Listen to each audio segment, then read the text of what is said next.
and she asked me just tons and tons of questions about my upbringing and my experience with foster care and all of that. And at the end of the conversation, she said, "So what was the conclusion? You know, who ended up adopting you, or where do you live now, or who's your family?" And I said, "Oh, well, you know, I'm by myself, and I have friends." And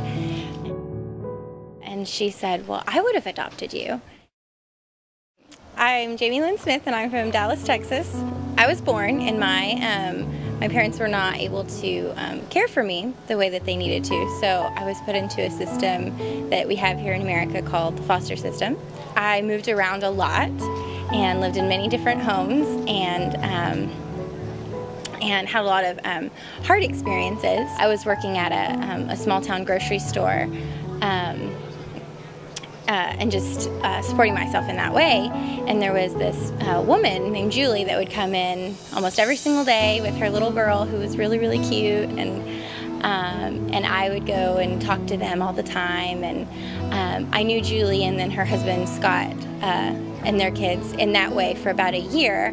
When I got back to work, my boss said, "That lady that has that little girl, she's been coming in here every day looking for you." And so I was like, "Oh, that's weird."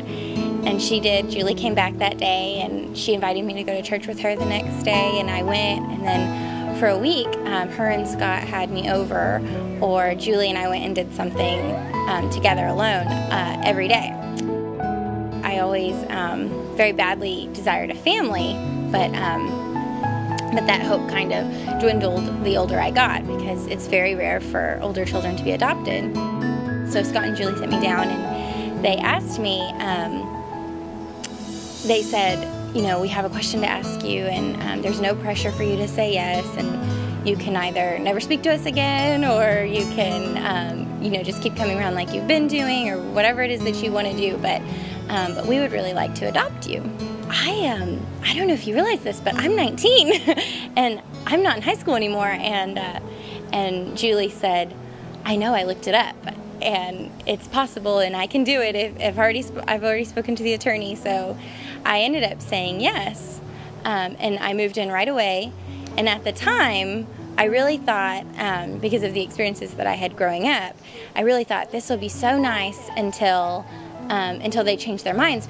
You know, I was getting closer to them, but I was very, very guarded, and because I knew that there was no way that it was really going to happen. It never crossed my mind that they were actually going to adopt me.